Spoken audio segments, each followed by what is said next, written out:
हिंदी कहानियाँ सुनने के लिए हमारे चैनल को सब्सक्राइब करना ना भूलें और बेल आइकन जरूर दबाएं ताकि हमारी अगली वीडियो की नोटिफिकेशन आपको सबसे पहले मिले। एक समय की बात है, हरिहरपुर गांव में रघु नाम का एक लालची और धोखेबाज व्यक्ति रहता था। वो बहुत चालाक था और हमेशा दूसरों को बेवकूफ बनाकर अपने फायदे की सोचता था।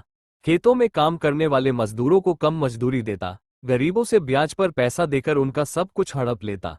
गांव में कोई भी उसे पसंद नहीं करता, लेकिन डर के मारे कोई कुछ कहता भी नहीं था। रघु का पड़ोसी था हरेराम, जो बहुत ही ईमानदार और दयालु किसान था। वो जरूरतमंदों की मदद करता और सबके साथ प्रेम से पेश आता। एक बार गांव में सूखा पड़ा और किसानों की फसलें बर्बाद हो गईं। हरिराम को बहुत नुकसान हुआ, लेकिन फिर भी उसने किसी से उधार नहीं लिया और मेहनत करता रहा। वहीं दूसरी ओर रघु ने गांव के कई गरीबों को अधिक ब्याज पर कर्ज दिया और उनकी जमीनें हड़प ली।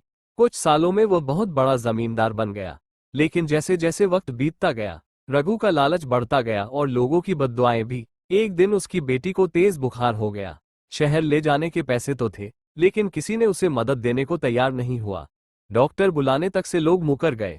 तभी हरिराम ने आगे बढ़कर इंसानियत दिखाई और अपनी गाय बेचकर रघु की बेटी के इलाज के लिए पैसे दिए। रघु की आंखें भर आईं। जिस आदमी को वह हमेशा नीचा समझता था, वही उसकी सबसे बड़ी मदद बना।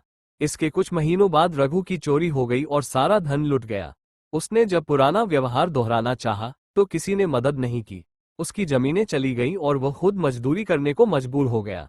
अब उसे समझ में आया, जैसी करनी वैसी भरनी। रघु ने अपने किए पर पछतावा किया और लोगों से माफी मांगी। उसने धीरे धीरे मेहनत करना शुरू किया और लोगों की मदद भी करने लगा। गांव वालों ने भी उसे दोबारा स्वीकार किया। सीख: किसी के साथ बुरा करोगे तो अंत में वही बुरा लौटकर आएगा।